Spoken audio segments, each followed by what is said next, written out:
నమస్కారం. ఈ న్యూస్కి స్వాగతం. హెడ్లైన్ చూద్దాం. మాజీ సీఎం రవి నాయక్ హఠాన్ మరణం. గుండెపోటుతో తుది శ్వాస విడిచిన సీనియర్ నేత. జూబ్లీహిల్స్ ఉప ఎన్నికకు బీఆర్ఎస్ అభ్యర్థిగా మాగంటి సునీత నామినేషన్. దివంగత ఎమ్మెల్యే మాగంటి గోపీనాథ్ మృతితో అనివార్యమైన ఉప ఎన్నిక. రేపే ఈశాన్య రుతుపవన రాక. ఏపీకి భారీ వర్ష సూచన. గోవా రాజకీయాల్లో తీవ్ర విషాదం చోటు చేసుకుంది. రాష్ట్ర వ్యవసాయ శాఖ మంత్రి మాజీ సీఎం రవి నాయక్ ఆకస్మికంగా కన్నుమూశారు. ఆయన గుండెపోటుతో తుదిశ్వాస విడిచినట్లు కుటుంబ సభ్యులు తెలిపారు. 4 దశాబ్దాలుగా గోవా రాజకీయాల్లో కీలక పాత్ర పోషించిన రవి నాయక్ మృతితో రాష్ట్రంలో విషాద ఛాయలు అలుముకున్నాయి. రవి నాయక్ మరణం పట్ల ప్రధాని నరేంద్ర మోడీ తీవ్ర దిగ్భ్రాంతిని వ్యక్తం చేశారు. గోవా మంత్రి రవి నాయక్ జీ మరణం వార్త నన్ను కలిచివేసింది. అనుభవజ్ఞుడైన పరిపాలన దక్షుడిగా, గోవా అభివృద్ధికి పాటుపడిన అంకితభావం కల్ల ప్రజాసేవకుడిగా ఆయన చిరకాలం గుర్తుండిపోతారు. ముఖ్యంగా అణగారిన వర్గాల సాధికారత కోసం ఆయన ఎంతో తపన పడ్డారు. ఈ విషాద సమయంలో ఆయన కుటుంబ సభ్యులకు, మద్దతుదారులకు నా ప్రగాఢ సానుభూతి తెలియజేస్తున్నానని ప్రధాని మోడీ ఎక్స్ వేదికగా నివాళులర్పించారు.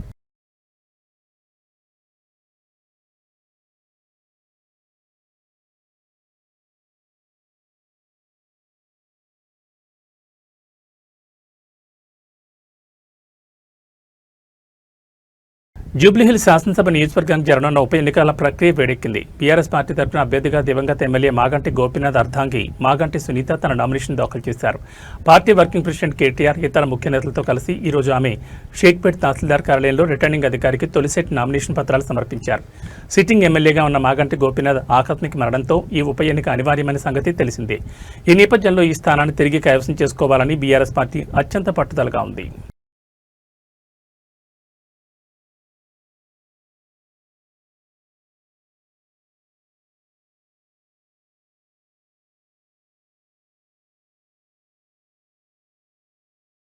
నైరుతి రుతుపవనాల ప్రభావంతో కురిసిన భారీ వర్షాల నుంచి తేరుకోకముందే ఆంధ్రప్రదేశ్కు మరో ముఖ్యమైన వాతావరణ సమాచారం అందింది.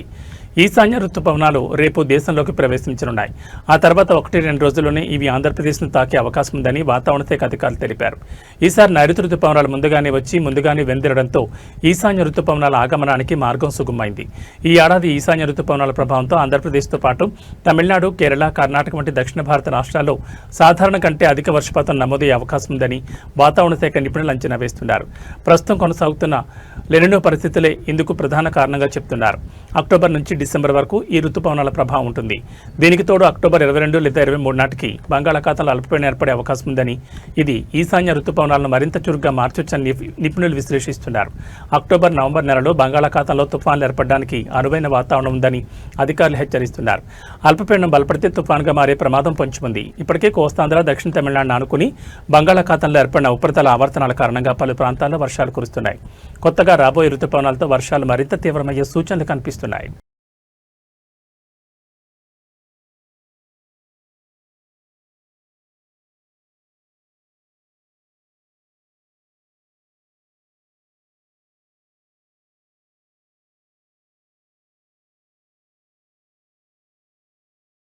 వాడపల్లిలో జరుగుతున్న వెంకన్న బ్రహ్మోత్సవాల్లో భాగంగా 5వ రోజైన మంగళవారం అత్యంత కీలకమైన గరుడ వాహన సేవకు భక్తులు భారీ సంఖ్యలో తరలివచ్చారు. దాస్యానికి ప్రతిరూపమైన గరుడ వాహనంపై స్వామివారు ఊరేగుతూ దాసానుదాస ప్రపత్తికి తాను దాసుడని లోకానికి చాటి చెప్పారు. బ్రహ్మోత్సవాల్లో ఎంతో ప్రాముఖ్యత కలిగిన ఈ గరుడ సేవను దర్శించుకోవడానికి భక్తజనం పోటెత్తారు. విశ్వక్షేణ పూజతో 5వ రోజు కార్యక్రమాలు ప్రారంభమయ్యాయి. పుణ్యాహవచనం, సప్త కలశారాధన, మహాస్వప్ననం, వసంతోత్సవం, అష్టదళ పాదపద్మారాధన, ప్రధాన హోమాలు, దిగ్దేవతా బలిహరణ, నీరాజన మంత్రపుష్పాలు, తీర్థప్రసాద వితరణ వంటి కార్యక్రమాలు శాస్త్రోక్తంగా జరిపారు. ఈ సందర్భంగా కొత్తపేట ఎమ్మెల్యే బండారు సత్యానందరావు కుటుంబ సమేతంగా స్వామివారిని దర్శించుకుని కళ్యాణ మహోత్సవం, ప్రధాన హోమ కార్యక్రమాల్లో పాల్గొన్నారు. ఆయన స్వామివారికి పట్టు వస్త్రాలు సమర్పించారు. కొత్తపేట జనసేన ఇన్ఛార్జ్ బండారు శ్రీనివాస్ కూడా స్వామివారిని దర్శించుకుని ప్రత్యేక పూజలు నిర్వహించారు.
జూబ్లీహిల్స్ బీఆర్ఎస్ ఎమ్మెల్యే అభ్యర్థి మాగంటి సునీతపై మంత్రి పొన్నం ప్రభాకర్ చేసిన వ్యాఖ్యలు తీవ్ర దుమారం రేపుతున్నాయి.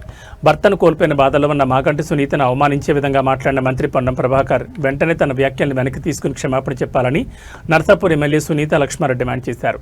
కొల్చారం మండల పర్యటనకు వచ్చిన సునీత లక్ష్మారెడ్డి వరిగుంతలు ఏర్పాటు చేసిన విలేకరుల సమావేశంలో మాట్లాడారు.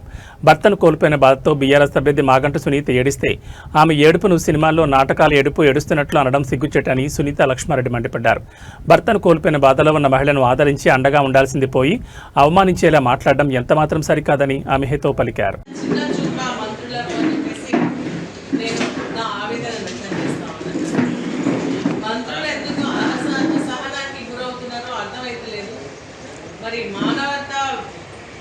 మానవత విలువలు తగ్గించే విధంగా సాటి మహిళకి సంబంధించి ఒక బాధలో ఉన్నటువంటి మహిళ మరి ఇది ఖండించాల్సినటువంటి విషయం. మరి నిజంగా కూడా బాధ అయినటువంటి విషయం. ఎందుకంటే నేను అదే పరిస్థితి నుంచి రావడం జరిగింది. నేను కూడా ఫస్ట్ టైం మైక్ పట్టుకున్నప్పుడు నాకు మాట్లాడడం కూడా రానటువంటి పరిస్థితి. నిన్న సునీత గారు మాట్లాడుతూ ఉంటే నాకు నా రోజులు గుర్తొచ్చి నేను కూడా కంటతడిపెట్టినటువంటి సందర్భాలు ఉన్నాయి. ఒక మహిళ ఏడుస్తుంటే పక్కన ఉన్నటువంటి హరీష్ రావు గారు కానీ అటు ఉన్నటువంటి కేటీఆర్ గారు కానీ వారి కళ్ళలో కూడా నీళ్ళు వచ్చిన సందర్భం, మరి ప్రతి మహిళ కూడా ఏడ్చినటువంటి సందర్భం, చాలా మంది పురుషులు కూడా ఏడ్చినటువంటి సందర్భాన్ని వాళ్ళ రాజకీయం కోసం మరి కృత్రిమ ఏడుపని సినిమాల్లో నాటకం చూసినట్టు అనిపిస్తుంది అని చెప్పేసి మాట్లాడడం ఏహమైనటువంటి చర్య.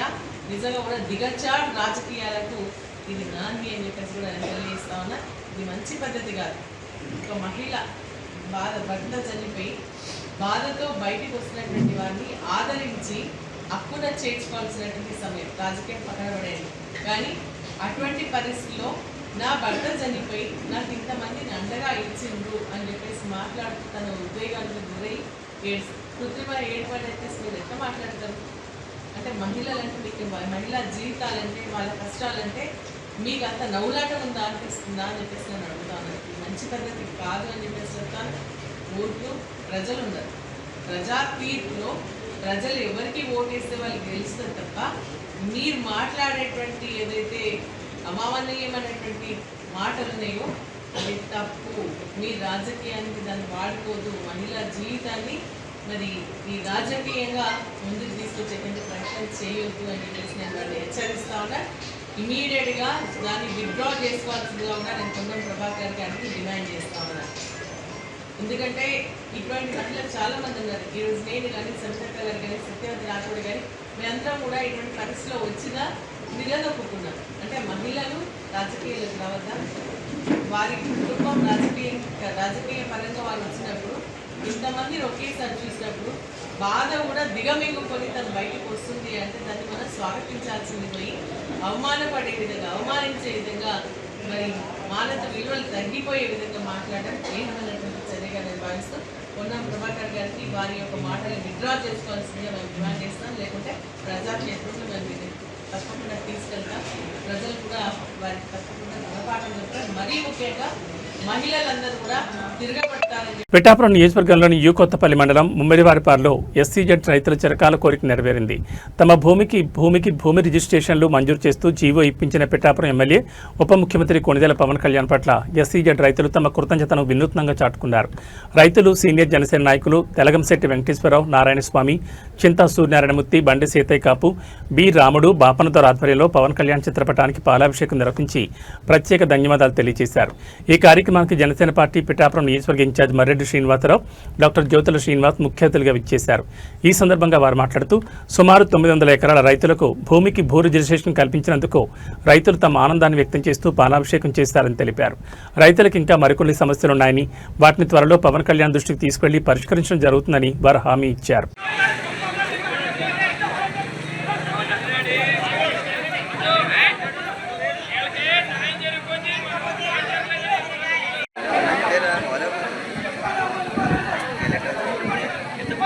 అందరికీ నమస్కారం.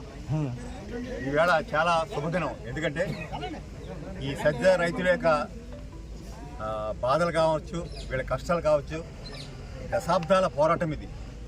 2 దశాబ్దాలుగా అపరిష్కృతం కాకుండా ఎన్నో సమస్యలు ఉండిపోయాయి. అందులో ఒక సమస్య ఏమిటంటే దశాబ్దం క్రితం సజ్జ భూములు కాకుండా వదిలేసి 2200 ఎకరాల్లోనూ దఫదఫాలుగా రిజిస్ట్రేషన్ పోను ఇంకా 1100 ఎకరాలు రిజిస్ట్రేషన్ కావాల్సిన భూములు ఉండిపోయినాయని ఎలక్షన్ టైంలోనూ దృష్టికి వచ్చింది. తర్వాత వీరందరూ కూడా పవన్ కళ్యాణ్ దృష్టికి తీసుకెళ్లడం జరిగింది. దాన్ని అనేక సార్లు సార్ దృష్టికి తీసుకెళ్లిన ధర్మిల ఈరోజు ఈ ఎన్డీఏ ప్రభుత్వం నారా చంద్రబాబు గారి నేతృత్వంలోనూ మన శాసనసభ్యులు పిఠాపురం శాసనసభ్యులు మరియు రాష్ట్ర ఉప ముఖ్యమంత్రి పవన్ కళ్యాణ్ గారి కృషి ఫలితంగా ఇవాళ ఈ జీవో రిలీజ్ అవడం జరిగింది. చాలా చాలా సంతోషం. ఎందుకంటే ఇది ఒక మేజర్ సమస్య. వీరు అనేక పర్యాయాలు మన పవన్ కళ్యాణ్ గారి దృష్టికి ఈ విషయాన్ని తీసుకెళ్ళటం వెళ్ళింది. మా వివాహ టైంలో కానీ ఏమైనా ఆర్థిక ఇబ్బందులు ఉన్నా కానీ ఏమన్నా చేసుకోవాలన్నా కూడా చేసుకోలేని పరిస్థితుల్లో ఉన్నాం. మీరు మాకు ఉపశమనం కలిగించాలి. ఇది గత 2-3 సంవత్సరాలుగా అంటే ఎలక్షన్ ముందు వరకు అయ్యింది. తర్వాత సాఫ్ట్వేర్ మారిన తర్వాత కొన్ని ఇబ్బందులు వచ్చి మొత్తం రిజిస్ట్రేషన్ ఆగిపోయింది. దీన్ని చేసిన తర్వాత కొత్త ప్రభుత్వం వచ్చినప్పటి నుంచి కూడా అనేక దఫాలుగా మన సార్ పవన్ కళ్యాణ్ గారి దృష్టికి ఈ సమస్యను తీసుకెళ్ళడం జరిగింది. ఈ అంతిమంగా గత 2-3 నెలలుగా కూడా జీవో వస్తుందని ఆశించాం. కొంచెంగా ఆలస్యమైంది. అయినప్పటికీ మొన్నటి రోజున మన విప్ హరిప్రసాద్ వీరంతా కూడా శాసనసభ్యులు శాసన మండలిలో దీని గురించి ప్రస్తావించడం జరిగింది. ఫైనల్గా మన శాసనసభ్యులు రాష్ట్ర ఉప ముఖ్యమంత్రి పవన్ కళ్యాణ్ గారి వారి మన ప్రభుత్వంలో చర్చించి తక్షణం దీనికి నివారణ కోసం ఈ జీవో రిలీజ్ చేయాలని చెప్పి వారి కృషిపదంగా జరిగింది. చాలా సంతోషం. ఇక్కడ ఉన్న రైతులు కూడా అనేక సమస్యలు చెప్తున్నారు. ఇందులో ఏంటంటే ఒక రకంగా ఎవరైతే భూములు వదిలేసుకుని నిలబడి ఉన్నారో వీరికి ఒక న్యాయం జరిగింది. ఎందుకంటే ఈవేళ మార్కెట్ రేట్ ప్రకారం ఇది వస్తుంది. ఎవరైతే పాపం ఈ సెజ్ కోసం భూములు ఇచ్చి 8,000 ఎకరాలు ఉన్నారో ముందు 3 లక్షలు ఇచ్చారు, తర్వాత 5 లక్షలు ఇచ్చారు, 2 లక్షలు 5 లక్షలు ఇచ్చారు. వీరందరూ ఏంటంటే ఆ రోజున ఇక ఒక పరిశ్రమలు వస్తాయి, మన అందరికీ కూడా ఉపయోగం జరుగుతుందని పాప ఆశించి భూములు ఇచ్చారు. ఇది అనేక రూపాంతరాలు చెందింది. ముందు స్టార్టింగ్లో గవర్నమెంట్ అనుకున్నారు, తర్వాత ప్రైవేట్ అన్నారు, అనేక చేతులు మారి ఇప్పుడు ఒక వచ్చి ఇక్కడ ఇండస్ట్రీ రాలేదు. వీరు అనుకున్నట్టుగా వీరి కుటుంబ సభ్యులు ఎవరికి కూడా ఎటువంటి ఉద్యోగాలు రాలేదు. అదే కాకుండా అనేక గ్రామాలు ఈవేళ ఈ సతిగా మనం ఉన్న ఈ ప్రస్తుత ఈ గ్రామంలో కూడా వీరెవరికి కూడా ఇల్లు కట్టుకోవడానికి పర్మిషన్ లేదు, రోడ్డుకి పర్మిషన్ లేదు, ఏ రకమైన కార్యక్రమాలు జరగట్లేదు. ఇందులో అనేక సమస్యల్లో ఈవేళ ఒక సమస్య పరిష్కారం అయింది. ఇక వీరు అనేక సమస్యలు చెప్తున్నారు. ఇవి కూడా అన్నీ కూడా మన శాసనసభ్యులు వారి దృష్టిలో ఉన్నాయి. మరొకసారి వారి దృష్టికి తీసుకెళ్ళి ఈ సమస్యలన్నీ కూడా పరిష్కారానికి తప్పకుండా కృషి చేస్తామని మరొకసారి ఈ రైతులందరూ కూడా ఈవేళ పవన్ కళ్యాణ్ గారికి పాలాభిషేకం చేయడం జరిగింది. ఇంతటి అద్భుతమైన కార్యక్రమం చేసినటువంటి మన శాసనసభ్యులకి ఈ పిఠాపురం వాసులు అందరి తరఫున కూడా ప్రత్యేక ధన్యవాదాలు. జై పవన్ కళ్యాణ్ గారు. ఇక్కడ మా దేవుడు పవన్ కళ్యాణ్ గారు, మనందరి దేవుడు, మా రైతులకి దేవుళ్ళ ఇక్కడ వెలసిన ఒక దేవుడే అనుకుంటున్నాం మేము. ఎందుకంటే ఆయన మాకు రావడం మా అదృష్టం. ఎన్నో 2005 సంవత్సరం నుంచి మాకు ఎస్ఈజెడ్ అనే మహమ్మారి ఇక్కడ ఏర్పడి గత 20 సంవత్సరాలుగా మరి రైతులు పడే కష్టం ఆవేదన వాళ్ళ గురించి పోరాడే నాయకులను కూడా జైల్లో పెట్టి ఎన్నో హింసలు పెట్టి మరి జిఎంఆర్ సంస్థ ఒక కేవీ రావు, తర్వాత జిఎంఆర్ సంస్థ ఇలా ఎన్నో చేతులు మారుకుంటూ వచ్చి రైతులు నానా ఇబ్బందులు పెట్టిన పరిస్థితి. ఇక్కడ కొత్తపల్లి మండలంలో 4,500 ఎకరాలు, కర్నూలు మండలంలో 4,500 ఎకరాలు, 9,000 ఎకరాలు రైతుల దగ్గర భూసేకరణ చేసి 1,50,000 ఇస్తాం, లేకపోతే మీ భూములు మీ డబ్బులు కోర్టులో కట్టేసి మీ భూములు లాగేసుకుంటాం అనే పరిస్థితికి దౌర్జన్యంగా బెదిరించి రైతుల దగ్గర భూములు లాక్కుని అప్పట్లో 6,000 ఎకరాలు రిజిస్ట్రేషన్ చేసుకున్నారు. తదుపరి 3,000 ఎకరాల దగ్గర రైతులు కోర్టులో వేసుకుని అవార్డు పాస్ చేయించుకుని రైతులు పోరాడి ఇప్పటి వరకు ఈ భూమిని ఆఫ్ చేశారు. గత 2014 ప్రభుత్వంలో కూడా ఏమీ జరగలేదు. 2019 ప్రభుత్వం వచ్చిన తర్వాత ఎక్కడికక్కడ తగ్గడేసి జగన్మోహన్ రెడ్డి గారు 2,180 ఎకరాల భూమిని రైతులకి రిజిస్ట్రేషన్ ఇచ్చేసి అవార్డు భూముల్ని ఉన్న భూములను స్వాధీనం చేసుకుని వాళ్ళు ఫ్యాక్టరీ కట్టుకోవడం మొదలు పెట్టారు. అదే విధంగా మరి అప్పట్లో ఉన్నటువంటి వైఎస్ఆర్ ప్రభుత్వం వాళ్ళకి అనుకూలంగా ఉన్నటువంటి రైతులకి 1,200 ఎకరాల భూమి వాళ్ళ దగ్గర ఉండే రైతులకి రిజిస్ట్రేషన్ అయిపోయి జనసేనకి సపోర్ట్ చేసిన రైతులకి, చిన్న రైతులకి అందరికీ కూడా 1,080 ఎకరాలు ఇక్కడ రిజిస్ట్రేషన్ అవ్వకుండా ఆపు కూర్చున్నారు. ఎన్నిసార్లు జరిగినా సరే మాకు ఎవరికి రిజిస్ట్రేషన్ చేయలేదు. ఆ ప్రభుత్వంలో న్యాయం జరగలేదు. ఇప్పుడు మాకు న్యాయం జరిగింది. కూటమి ఎన్డీఏ ప్రభుత్వం కూటమిలో పవన్ కళ్యాణ్ గారు జనసేన ఒక దేవుడు పిఠాపురం నియోజకవర్గం రావడం, ఆ దేవుడు రావడం వల్ల ఇక్కడ ఉండేటటువంటి మరి 80 ఎకరాల్లో 8,000 మంది రైతులే ఉంటారు. అంత చిన్న రైతులు వీళ్ళందరూ కూడా వాళ్ళ కుటుంబాల్లో పిల్లలక వాళ్ళ పొజిషన్ కుటుంబం పూట గడకు కూడా ఉండే మనుషులు ఉన్నారు. అందరూ కూడా మరి ఇక్కడ ఆయన్ని భగవంతుడే కొలాలి, ఆయన భగవంతుడు వచ్చాడన్న అభిప్రాయంతో ఉన్నారు. అటువంటి చిన్న రైతులను తొక్కుని కూర్చున్న గత ప్రభుత్వం గురించి చెప్పనక్కర్లేదు. అదే విధంగా మరి వీళ్ళందరికీ న్యాయం చేసి పవన్ కళ్యాణ్ గారు ఇక్కడ మరి ఈ రైతులను ఆదుకున్నందుకు ఆయనకి ఈ రైతుల తరఫున అందరి తరఫున నేను ఒక రైతున నేను కూడా ఆయనకి నా హృదయపూర్వకంగా పాదాభివందనం తెలియజేస్తున్నాను. అదే విధంగా మరి ఇక్కడ సమస్యలు అంటూ ఉన్నాయి. ఇంకా ఈ రైతులకి ఎవరికి కూడా ఒక ఇల్లు పట్టా కూడా లేదు. సగలో ఉన్న వాళ్ళకి అందరికీ కూడా ఏ రకంగా కూడా గవర్నమెంట్ ద్వారా ఏ రకంగా కూడా లబ్ధి పొందలేదు ఇప్పుడు వరకు. వాళ్ళ కౌలు రైతులు అనేది లేకపోతే పంటలకు ఇన్సూరెన్స్ కానీ ఇటువంటివి కూడా ఇప్పుడు కూడా ఏ రకంగా కూడా వీళ్ళకి రాలేదు. ఇంకా కూడా చాలా మందికి లబ్ధి పొంది ఎన్నో సంవత్సరాల నుంచి లబ్ధి పొందలేదు. ఇప్పుడు ఈ సంవత్సరం రోజు ఇది 2000 పవన్ కళ్యాణ్ గారు ఇవాళ మరి ఈ సమస్యలన్నింటినీ ఎందుకు కలిగించారు? ఈ రకంగా మరి ఆయన్ని మేము ఎప్పుడు కూడా మర్చిపోం. ఎల్లప్పుడూ కూడా దేవుడిగా కొలుసుకుని ఈ పిఠాపురాన్ని మాకు ఉండేలాగా మేము ప్రార్థన చేస్తున్నాం. ఎందుకంటే ఎప్పుడు కూడా ఆయన మాకు చిరస్థాయిగా ఇక్కడ ఎమ్మెల్యేగా ఆయన ఉన్నంతకాలం కూడా ఇక్కడే రాజకీయం చేయాలని చెప్పి కోరుకుంటున్నాను. నేను నా మనస్ఫూర్తిగా కోరుకుంటున్నాను. ఎందుకంటే ఇక్కడ అందరూ కూడా ఎడ్యుకేషన్స్ కాదు, అందరూ కూడా చిన్న రైతులు, నిరుద్యోగులు, లేకపోతే కూలి పనులు చేసి వ్యవసాయ కూలీలు, లేకపోతే సేలకు వెళ్ళి దూరం వైపున జైలు వైపున బతికే వాళ్ళు అందరూ ఉన్నాయి. ఇక్కడ హ్యాచరీలో చిన్న చిన్న ఉద్యోగాలు చేసుకుని బతుకుతారు. వీళ్ళందరికీ కూడా దారి చూపించినందుకు ఆ దేవుడికి ఎల్లవెల్ల భగవంతుడు మరి ఆయన చల్లగా చూడాలి, మమ్మల్ని ఆదరించినందుకు ఆయన చల్లగా చూడాలని కోరుకుంటున్నాను. మహారాష్ట్రలోని పూణే నగరంలో నేరాలు అదుపులోకి రావడం లేదు. ముఖ్యంగా చైన్ స్నాచింగ్ ఘటనలు నిత్యకృత్యమవుతున్నాయి. తాజాగా పూణే శివారులోని వార్జియా ప్రాంతంలో అత్యంత దారుణమైన చోరీ ఘటన చోటు చేసుకుంది. పట్టపగలు ఒక కిరాణా దుకాణంలో ప్రవేశించిన దొంగ మహిళ మెడలో ఉన్న బంగారు గొలుసును లాక్కెళ్లాడు. ఈ మొత్తం ఘటన దుకాణంలో అమర్చిన సీసీటీవీ కెమెరాలో స్పష్టంగా రికార్డ్ అయింది. ప్రస్తుతం ఈ వీడియో సోషల్ మీడియాలో వైరల్ అవుతుండటంతో నగర ప్రజల్లో భయాందోళన నెలకొన్నాయి.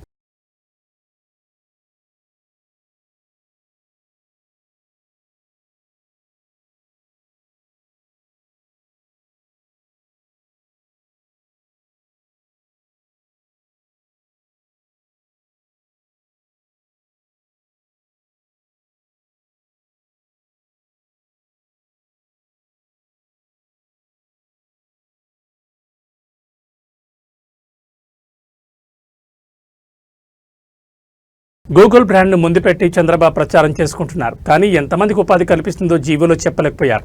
ఈ సంస్థ వల్ల రాష్ట్రానికి, రెవెన్యూకి ఉపయోగం ఏంటని ప్రజలు ప్రశ్నిస్తున్నారు. విశాఖ ఉత్తరాంధ్ర విషయంలో మా ప్రభుత్వానికి చిత్తశుద్ధి, అందుకే ప్రచారమే లేకుండా ఇన్ఆర్బిట్ మాల్ తెచ్చామని గుడివాడ అమర్నాథ్ మాజీ మంత్రి అన్నారు. ఎక్కడన్నా ఒక జీవో ఇచ్చినప్పుడు ఇన్ని వేల కోట్ల రూపాయలు ఒక సంస్థ పెట్టబోతా ఉంది. పెడుతున్నటువంటి క్రమంలో ఇంతమందికి ఎంప్లాయ్మెంట్ జనరేట్ చేస్తామని చెప్పి జీవోలు చూసాం. కానీ ఇప్పటి వరకు ఇండైరెక్ట్గా ఇంతమందికి ఎంప్లాయ్మెంట్ క్రియేట్ చేస్తామని చెప్పి మెన్షన్ చేయడం అనేటువంటి మొట్టమొదటిసారి అనుకుంటా నాకు తెలిసి. ఇండైరెక్ట్ ఎంప్లాయ్మెంట్ అంటే ఏదన్నా కావచ్చు. సో ఒక క్లారిటీ లేకుండా రాష్ట్రానికి తద్వారా జరిగేటువంటి ఉపయోగాలు చెప్పకుండా కేవలం బ్రాండ్ గూగుల్ అనేటువంటిది ముందు పెట్టి మీ మార్కెటింగ్ కోసం దాన్ని వాడుకోవద్దు అనేటువంటిది మా తాలూకా మీకు సలహా. రెండోది, అటువంటి సంస్థల్ని సహజంగా అటువంటి పెద్ద కంపెనీలు రావడం అనేటువంటిది మన ప్రాంతం తాలూకా బ్రాండ్ ఇమేజ్ని డెఫినెట్గా మన బ్రాండ్ పెరుగుతుంది. గతంలో ఇన్ఫోసిస్ తీసుకొచ్చినప్పుడు కానీ, లేకపోతే టీసీఎస్ తీసుకొచ్చినప్పుడు కానీ, లేదా రాన్స్టాడ్ లాంటి కంపెనీలు తీసుకొచ్చినప్పుడు కానీ, సో ఇవన్నీ కూడా మనం తీసుకొచ్చినప్పుడు మన బ్రాండ్ వాల్యూ అనేటువంటి పెరుగుతాయి. సో బ్రాండ్ వాల్యూతో పాటు రాష్ట్రానికి, రాష్ట్రం తాలూకా యువతకి, రాష్ట్ర రెవెన్యూస్కి ఏంటి ఉపయోగం అనేటువంటిది ప్రజలు కోరుకుంటా ఉన్నారు. కానీ ఏ సౌండ్ లేకుండా ఇన్ఆర్బిట్ మాల్ తీసుకొని వచ్చాం. ఏ ప్రచారం, ఏ మార్కెటింగ్ లేకుండా ఇన్ఆర్బిట్ మాల్ తీసుకొచ్చాం ఈ ప్రాంతానికి, విశాఖపట్నానికి. మరో 6 నెలల్లో ఓపెనింగ్ సిద్ధంగా ఉంది. అది మా కమిట్మెంట్. ఈ ప్రాంతం పట్ల, ఈ ప్రాంతం తాలూకా భవిష్యత్తు పట్ల, ఈ ప్రాంతం తాలూకా బ్రాండ్ ఇమేజ్ పట్ల ఆ రోజు జగన్మోహన్ రెడ్డి గారి విజను, మా తాలూకా కమిట్మెంట్ ఆ రకంగా ఉంటుంది. ప్రపంచవ్యాప్తంగా డేటా సెంటర్స్ ఎస్టాబ్లిష్ చేసినటువంటి ప్రాంతాల్లో ఒకసారి స్టడీ చేయమని.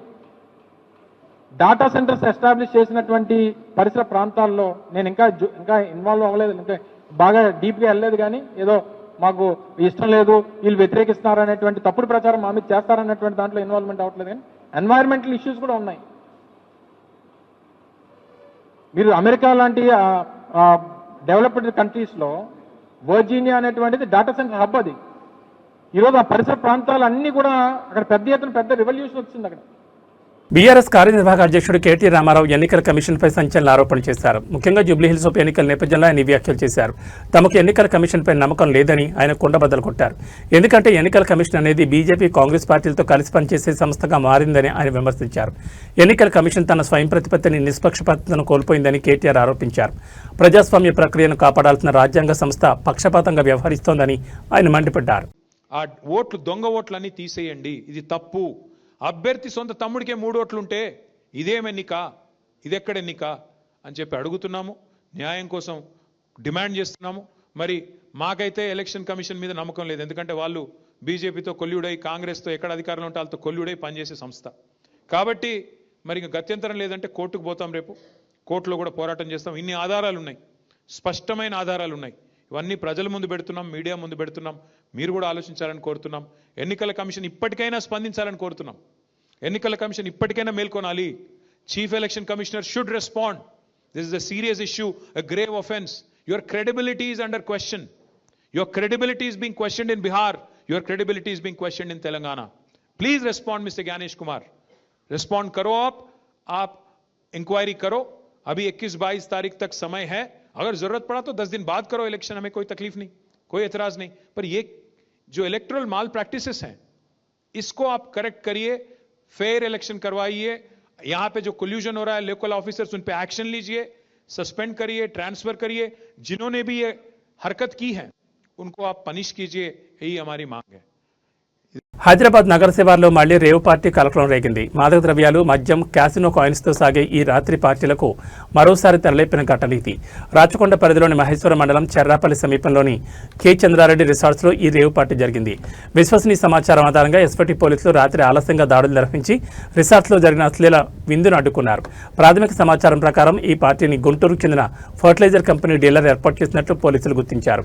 తన కంపెనీకి చెందిన ఇతర డీలర్లను, వ్యాపార భాగస్వాములను కలిపి బిజినెస్ గ్యాదరింగ్ పేరుతో ఈ రేవ్ పార్టీ నిర్వహించినట్టు తెలుస్తోంది. రాత్రంతా సాగిన ఈ పార్టీలో 7 మహిళా డాన్సర్లను ప్రత్యేకంగా ఏర్పాటు చేశారని పోలీసులు తెలిపారు. ఈ మహిళలు హైదరాబాద్, బెంగళూరుకు చెందినవారని సమాచారం.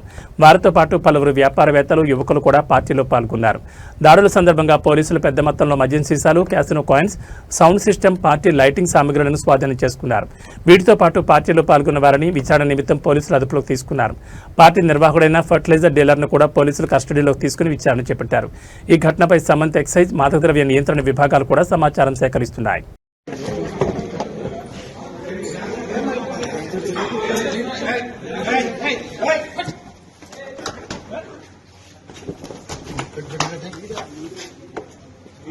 ఆగన్నా ఎందుకు తీస్తున్నారు? ఎట్లా ఉన్నారు కదా, ఆగితే ఏమైందన్న, తీయడానికి ఏమైతుంది? సికింద్రాబాద్ రైల్వే స్టేషన్లోని ప్లాట్ఫామ్ 10పై ఎస్టీఎఫ్డి టీం తనిఖీలు నిర్వహించగా 1600 కేజీల గంజాయి చాక్లెట్లున్న సంచిని గుర్తించారు. గంజాయి చాక్లెట్లు తీసుకొచ్చిన వ్యక్తి ఎక్సైజ్ పోలీసులను చూసి పరారయ్యాడు. పట్టుకున్న గంజాయి చాక్లెట్లను సికింద్రాబాద్ ఎక్సైజ్ స్టేషన్లో అప్పగించారు. టోటల్ ఇవే కదా?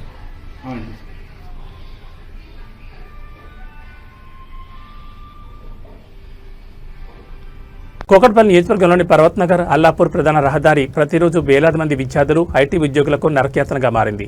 మురికి నీళ్లు, చెత్తతో నిండిన ఈ రహదారి పరిస్థితి దారుణం. స్థానికులు శాశ్వత పరిష్కారం చూపాలని జీహెచ్ఎంసీని డిమాండ్ చేస్తున్నారు.